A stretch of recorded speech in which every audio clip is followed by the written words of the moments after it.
매주 예수님의 공생애를 시간 순서대로 살펴보는데 오늘은 한번 구약성경 우리 시편 147편을 보고자 합니다. 비준비하시나니라는 제목으로 함께 말씀 나누기를 원합니다. 매주 수요일 저녁 예배가 끝나고 나면 순장님들과 순장 모임을 합니다. 그러면 이제 여러분들이 주중에 나누는 그 다락방 나눔지를 간단하게 순장님들하고 이렇게 같이 나누는데 저번 다락방 나눔지 질문에 당신이 예배 순서 중에서 가장 좋아하는 시간은 무엇입니까? 이런 질문이 있었거든요. 그래서 이제 순장님들한테 물어봤어요. 간단하게. 순장님들은 무슨 시간 제일 좋아하십니까? 그러니까 전부 다 찬양 시간이 제일 좋으시다는 거예요. 기왕이면 목사 앞에서 설교 시간이 제일 좋습니다 하면 참 좋겠다 싶은데 우리 순장님들 참 정직하다 싶었어요. 근데 가만히 생각해 보니까 찬양 인도도 제가 하더라고요. 사람이 이렇게 쪼잔합니다. 저만 그런 거 아니죠. 그런 의미에서 우리 옆 사람에게 이렇게 한번 칭찬합시다. 당신과 함께 하기 때문에 예배 시간이 참 즐겁습니다. 네.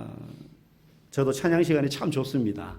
뭐 제가 인도해서 그런 거 절대 아니죠. 아까도 이제 찬양하는 동안에 앞을 이제 쭉 살펴보고 합니다. 그러면 여러분이 찬양하는 모습을 보면서 제가 가슴이 뭉클할 때가 많아요. 우리 교회는 뭐 오케스트라 챔버가 있는 것도 아니고 성가대가 쫙 있는 것도 아니고 좋은 음향 시설이 갖추어진 큰 규모의 이 건물은 아니지만 우리의 목소리를 즐겨 받으시는 그 하나님을 생각하고 또 때로는 여러분 가운데 손을 들고 이렇게 찬양하는 그 모습이 마치 하나님의 손을 붙잡고자 하는 간절한 열망처럼 보이고 주님 내 손을 잡아주십시오. 놓지 말아주십시오. 또 눈을 감고 손은 들지 않더라도 눈을 계속 감고 찬양하시는 분의 모습을 보면 뜨고 있을 때는 너무 많은 세상의 것이 보이기 때문에 보이지 않던 그 하나님이 눈을 감으니 비로소 하나님이 보이는 것 아닌가. 그래서 그렇게 찬양을 하시는가 보다. 그런 마음이 들 때 참 앞에서 인도하면서 여러분을 보고 위로받고 제가 힘을 얻을 때가 참 많습니다. 때로 우리는 이렇게 마음이 괴롭고 또 너무 힘들어서 눈물 나고 한숨 짓고 싶을 그때 찬양을 통해서 우리는 위로를 받고 또 힘을 얻어요. 힘을 얻어요. 그래서 뭐 세상 사람들이 유행가 부르면서도 그들도 웃고 울고 뭐 즐거워하기도 하지만 그리스도인들이 부르는 찬양이야말로 정말로 우리의 영혼이 정화되고 또 어떤 절망적 상황 가운데에서도 하나님이 우리의 소망이 되심을 발견하고 또 그것에 대한 확신을 가지고 그래서 힘들 때도 하나님만을 바라볼 때 다시 힘이 나게 하는 그런 힘이 우리 그리스도인들이 부르는 찬양에 있다고 생각을 합니다. 우리 보통 우리나라 전통 방식으로 치러지는 장례식장에 가면 요즘은 사실 잘 못 본 것 같아요. 그래서 제가 어릴 때만 해도 이렇게 친척들 중에 안 믿는 가정들이 있으니까 이렇게 부모님 따라서 한 번씩 장례식장 가면 옛날에는 집에서 이렇게 장례를 다 치러요. 저희 할아버지도 집에서 장례를 치렀거든요.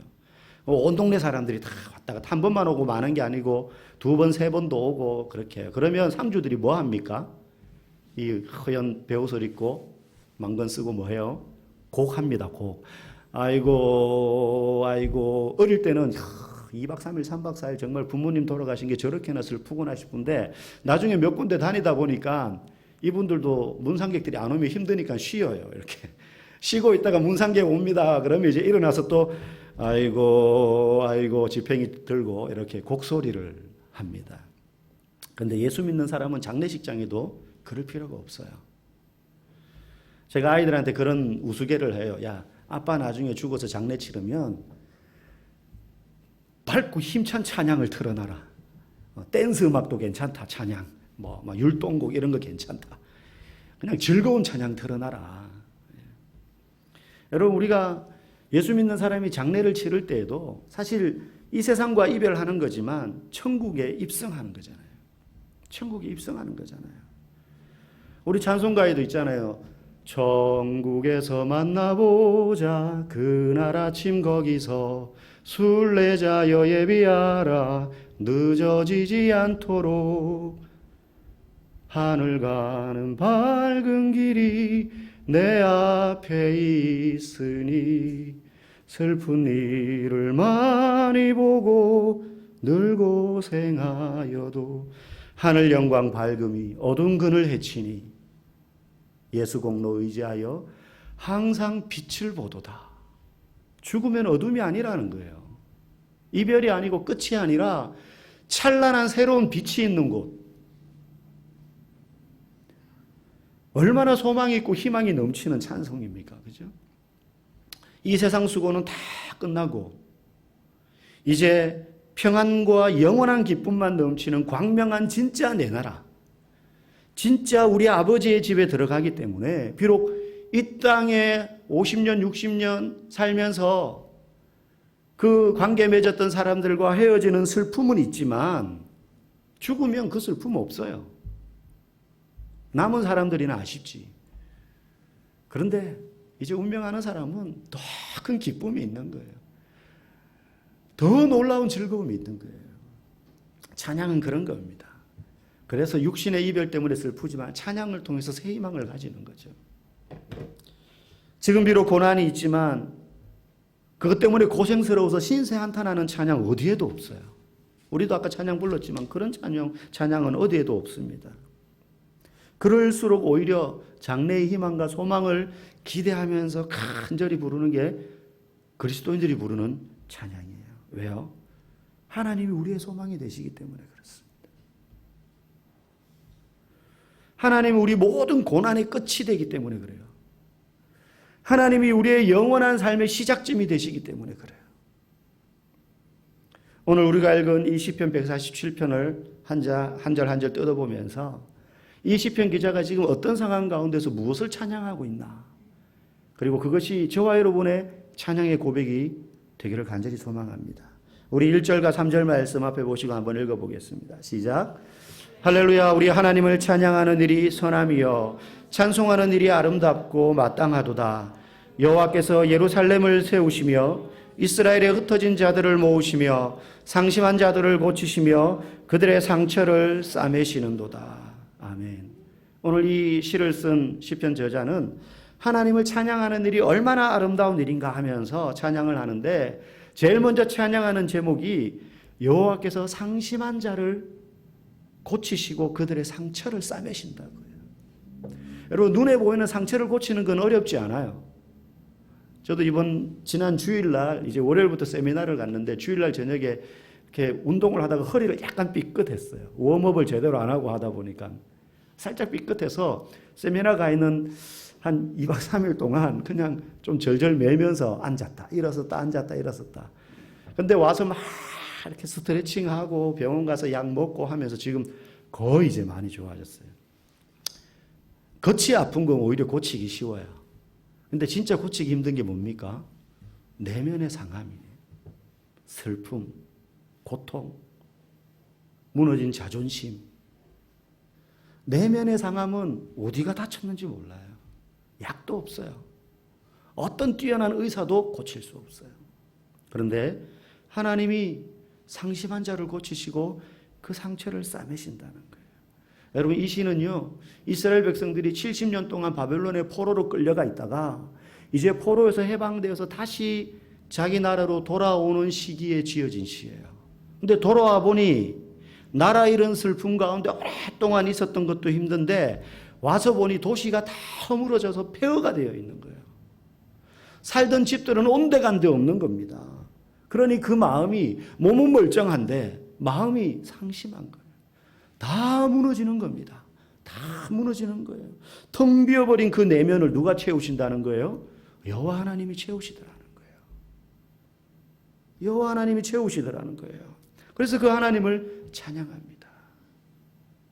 집도 없고 도시가 폐허가 되어서 지금 당장 몸 하나 누일 곳 없는 불안한 환경이지만 하나님이 그 상처를 싸매시기에 나는 찬양한다는 거예요. 여러분, 성도의 믿음이라는 게 이런 것 아니겠어요? 잘 나갈 때 하나님 찬양하는 건 쉽잖아요. 하나님 저에게 복 주시고 은혜 주셔서 감사합니다. 하나님 대단하십니다. 하기는 쉬워요. 그런데 마음이 무너지고 경제가 허물어지고 몸에 질병이 들고 하는 일마다 다 막힐 때 그때도 하나님을 찬양하는 건 정말 쉬운 일이 아니에요. 그런데 오늘 시편 저자는 그런 순간에 찬양하고 있는 거예요. 나라가 폭삭 망했다니까요. 지금 여러분 가운데에도 말 못할 아픔을 가지고 계신 분들 아마 있을 거예요. 옆에 남편이 있고 아내가 있지만 숨기고 있는 어떤 상처가 있을 수도 있어요. 그럼에도 오늘 찬양이 주는 큰 은혜를 여러분들이 함께 누리기를 원하고 말씀을 통해서 깨닫게 되는 그러한 하나님의 은혜가 있기를 간절히 소망합니다. 제가 어떤 분의 이야기를 들었어요. 제가 아는 한 유명인인데요. 이분이 어릴 때는 교회를 열심히 다녔던 분이에요. 그러다가 기도도 이제 잘했죠. 그런데 어느 순간 자기가 기도를 하지 않게 되는 순간이 있었다는 거예요. 교회는 다니는데 어느 순간 기도를 하지 않았다는 거예요. 이유가 뭐냐면 내가 뭐가 필요해서 하나님 이거 해주세요 저거 해주세요 막 이렇게 기도를 자기도 해왔는데 어느 순간 나만 이런 기도를 하는 건 아니지 않겠냐. 이 땅에 수많은 사람들이 하나님께 다 각자의 필요를 아뢰는데 그렇게 아뢰다 보면 하나님이 이 사람의 기도를 들어주다 보면 그것 때문에 이 사람이 손해보는 경우도 생기지 않을까 하는 생각이 갑자기 들더라는 거예요. 마치 우리가 우화 중에 어떤 어머니에게 아들 둘이 있는데 큰아들은 우산장수고 작은아들은 부채장수여서 아침마다 어머니가 이제 기도하는 거죠. 하늘님 하늘님 오늘은 비가 왕창 쏟아져서 우리 큰아들이 우산 장사 잘 되게 해주세요. 그래서 저녁에 왔는데 아들이 다 판 거예요. 그런데 둘째 아들 부채장수는 부채 한 장도 못 판 거죠. 그 다음날 돼서 오늘은 해가 쨍쨍하게 해주세요 했는데 어떤 일이 일어납니까? 둘째 아들 부채는 다 팔았는데 큰아들은 우산 하나도 못 파는, 마치 그런 것처럼 이분이 생각이 든 거예요. 하나님이 나와 반대되는 기도를 하는 사람도 있을 거 아니냐는 거예요. 똑같은 환경에서. 그럼 내 기도 들어주면 이 사람은 손해보는 건데 기도가 안 나오더라. 아주 너무너무 어떤 의미에서 착한 사람인 것 같아요. 그때부터 자기가 기도를 못했다는 거예요. 근데 그 사람은 오늘 본문의 4절 5절 말씀을 제대로 못 읽어봐서 그래요. 우리 4절 5절 읽어보겠습니다. 시작. 그가 별들의 수요를 세시고 그것들을 다 이름대로 부르시는도다. 우리 주는 위대하시며 능력이 많으시며 그의 지혜가 무궁하시도다. 아멘. 여러분 오늘 보니까요. 별들의 숫자를 세신다고요. 그리고 그 별들의 이름을 다 붙이셨어요. 하나님의 지혜는 무궁하시다는 거예요. 능력이 많다는 거예요. 여러분 하나님은 우리가 생각하는 문제의 수준에 머물러 계신 분이 아니에요. 우리는 수많은 고민을 안고 답도 없는 고민을 평생 안고 살아가지만 하나님도 그 정도 수준에 머물러서 같이 고민하는 분이 아니라는 거예요. 하나님은 우리 머릿속 계산 범위 안에 들어가는 정도의 작은 분이 아닙니다. 그분은 저 하늘에 말도 안 되는 수없이 많은 별들, 그 별들의 수를 세시는 분이고 그것들의 이름을 부르시는 분이에요. 여러분 저와 여러분이 이 땅에 70억 명이 넘는 사람들이 이 세상에 살고 있는데 단 한 사람도 나와 똑같이 생긴 공산품 같은 사람이 없어요. 저절로 그렇게 된 겁니까? 아니에요. 하나님 우리를 공산품으로 만들지 않으셨어요. 유일한 작품으로 만드신 분이에요. 그런 하나님에 대해서 아이고 내 기도를 들어주셔서 다른 사람이 손해보면 어떡하지 하는 그런 걱정에 만약에 기도하지 않는다면 사실은 그것만큼 하나님을 오해하는 게 없어요. 하나님 내 수준 정도밖에 안 된다고 생각하는 거예요. 내가 납득이 안 되니 하나님도 이거 못하셔. 만약에 그런 정도의 문제를 가지고 내가 걱정하면서 해결할 수 없는 하나님이시라면 애초에 믿을 필요가 없어요. 그런데 하나님은 그 정도의 분이 아니라는 거예요. 지혜가 무궁하다는 거예요. 끝이 없다는 거예요. 여러분 지혜가 끝이 없다는 게 여러분 실감이 나십니까? 우리끼리는 내가 저 사람보다 조금 더 똑똑하고 저 사람이 나보다 조금 더 지혜롭고 뭐 이렇게 측정할 수 있지만 지혜가 끝이 없어요.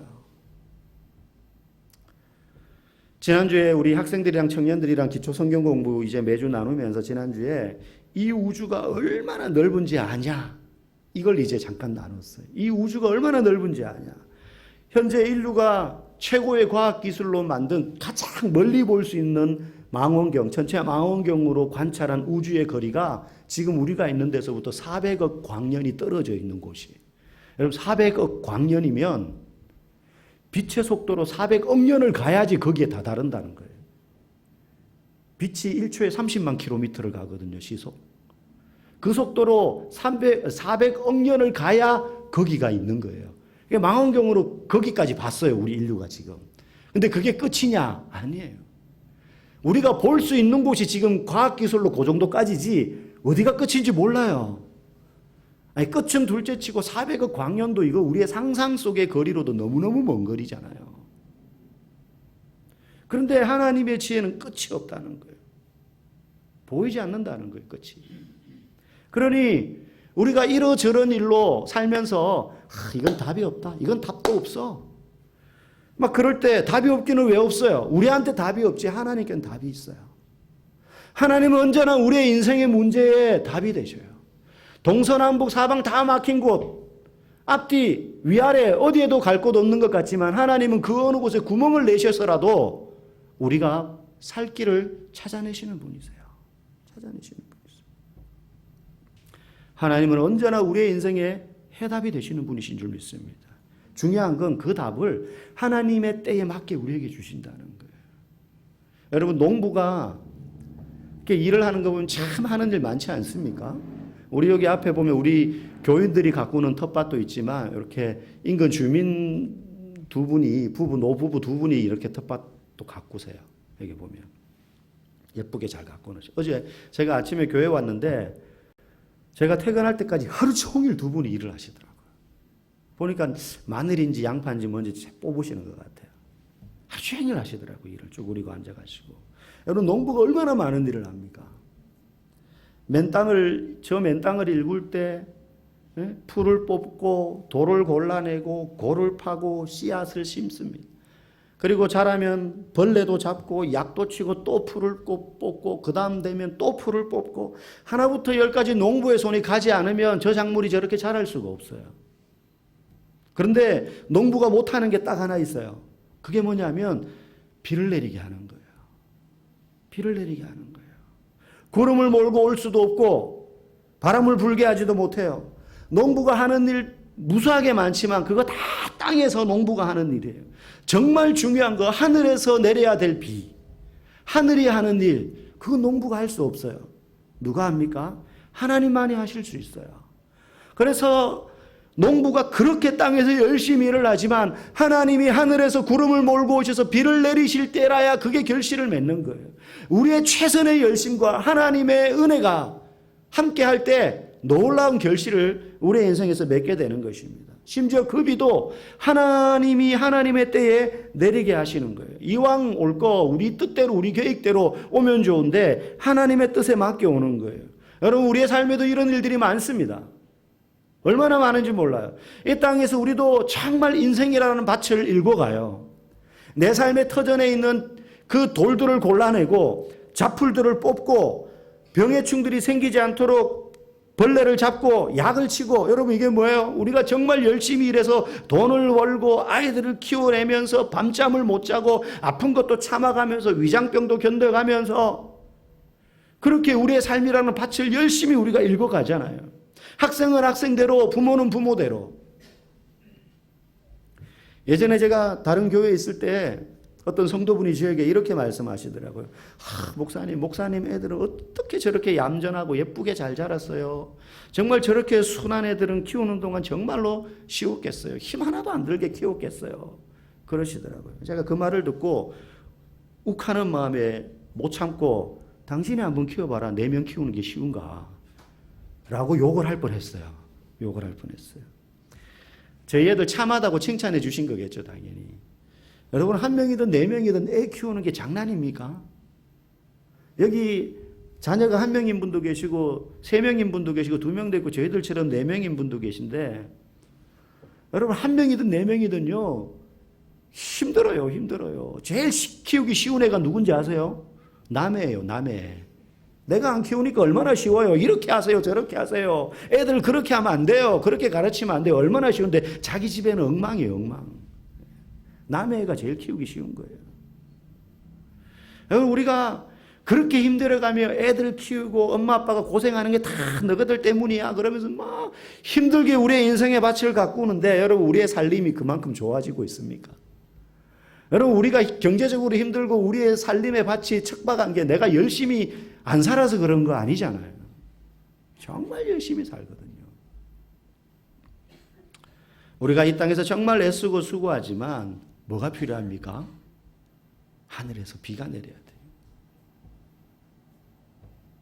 하나님이 준비하시는 비, 그 비가 내려야 우리의 삶의 소산이 열매를 맺고 우리의 자녀도 은혜 가운데 자라는 것입니다.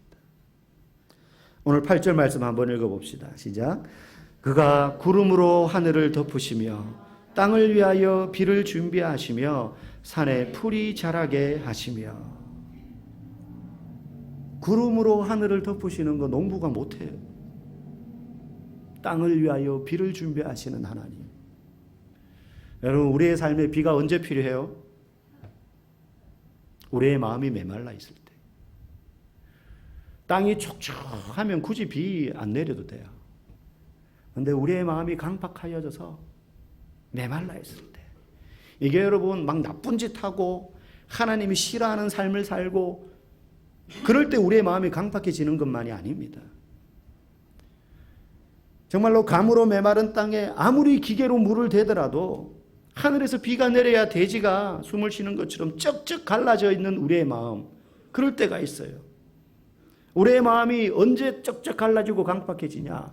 나쁜 짓 하고 범죄하고 하나님 싫다 하고 그럴 때에만 강팍한 게 아니라 이 땅에서 살아보려고 인생의 밭을 열심히 갈아요. 큰 거 바라지 않고 그냥 조금만 여유 있게 살고 싶은 게 우리의 작은 욕심이잖아요. 우리 중에 막 범죄하면서까지 부자 되고 싶은 그런 사람 없잖아요. 오늘도 우리는 그렇게 살아요.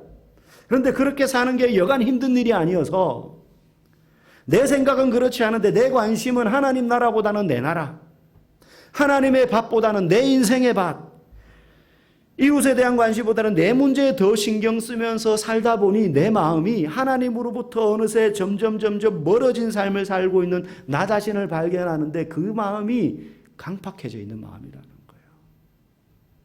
막 못됐고 천성이 나쁘고 하나님 안 믿고 그 마음만 강팍한 게 아니에요. 이스라엘 백성들이 광야에서 하나님을 몰라서 그렇게 하나님의 심판을 많이 받았습니까? 아니잖아요.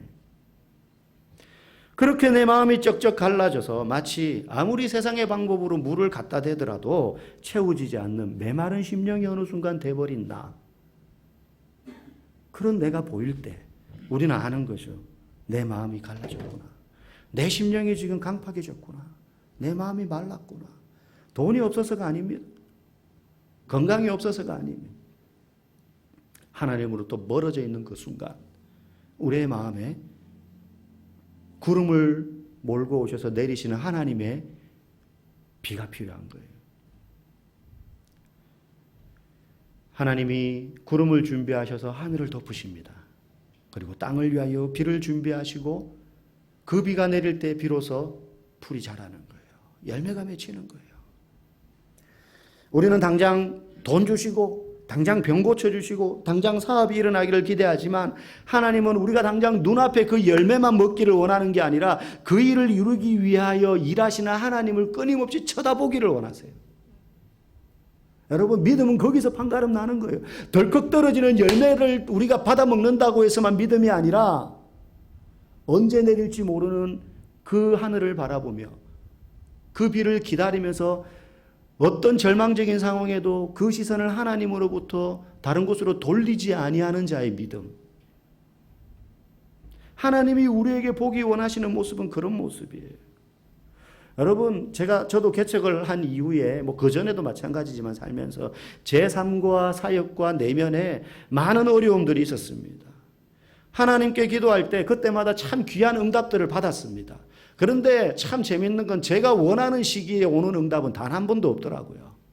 저는 기도가 간절히 기도하고 기도가 믿습니다 하고 예수님 이름으로 기도합니다. 아멘 하는 그 순간 모든 문제가 그 기도의 문제가 해결되기를 원하고 기도하는데 하나님의 때에 해결이 되더라고요. 하나님의 때에. 여러분, 문제가 해결돼서 좋은 건 그 순간이. 해결되고 나면 금방 하나님 잊어버리고 또 제자리로 돌아가서 교만해지고 편하니까 하나님 응답이 속히 없다고 또 하나님 원망하기도 하고 하는 그런 제 모습을 봐요. 광야에서 일용한 양식을 매일 먹고도 하나님 원망하면서 모세를 비방했던 그 이스라엘 백성들과 다르지 않은 모습이 저 안에도 있더라고요. 하나님 우리에게 보기를 원하시는 모습은 그 메마른 인생의 텃밭 가운데에서도 하나님을 바라보는 시선을 놓치지 않는 것인 줄 믿습니다. 내가 여전히 그 순간에도 하나님을 신뢰하고 있는가? 너는 지금도 나를 하나님을 쳐다보고 있는가? 하나님만이 나의 유일한 도움이신 줄 알고 그분만을 의지하고 있는가? 그래서 오늘 10절 11절 말씀에 이렇게 이야기해요. 같이 읽어봅시다. 여호와는 말의 힘이 세다 하여 기뻐하지 아니하시며 사람의 다리가 억세다 하여 기뻐하지 아니하시고 여호와는 자기를 경외하는 자들과 그의 인자하심을 바라는 자들을 기뻐하시는도다. 아멘. 문제가 해결되는 것도 믿음이지만 어떤 상황에도 변함없이 하나님을 신뢰하는 것. 말의 힘, 다리가 억센 것. 그 당시는 농경사회이기 때문에 말의 힘이 세다는 건 요즘으로 말하면 트랙터 갖고 밭을 갈 수 있다는 거예요. 힘 있는 그 농부의 다리 얼마나 많은 일을 할 수 있을 것 같습니까? 그런데 그것보다 비를 내리시는 하나님, 비를 내리시는 하나님, 그분만을 의지하는 사람, 그 사람을 하나님이 기뻐하시더라. 그런 자들에게 내리시는 하나님의 복이 뒤에 쭉 20절까지 12절부터 나오는데 우리 한 절 한 절 같이 읽어보겠습니다. 시작. 예루살렘아 여호와를 찬송할지어다. 시온아 내 하나님을 찬양할지어다. 그가 내 문빗장을 견고히 하시고 네 가운데 있는 너의 자녀들에게 복을 주셨으며 네 경내를 평안하게 하시고 아름다운 밀로 너를 배불리시며 그의 명령을 땅에 보내시니 그의 말씀이 속히 달리는도다. 눈을 양털같이 내리시며 서리를 재같이 흩으시며 우박을 떡부스러기같이 뿌리시나니 누가 능히 그의 추위를 감당하리요.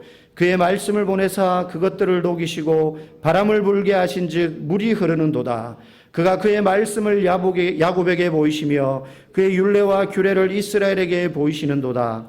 그는 어느 민족에게도 이와 같이 행하지 아니하셨나니 그들은 그의 법도를 알지 못하였도다. 할렐루야. 아멘. 지금도 하나님 저와 여러분들을 위하여 구름과 비를 준비하시는 줄 믿습니다. 여러분의 인생 가운데 그 비를 준비하시는 하나님을 언제라도 경외하며 바라봄으로 하나님이 기뻐하시는 여러분 모두가 되기를 주님의 이름으로 간절히 축복합니다.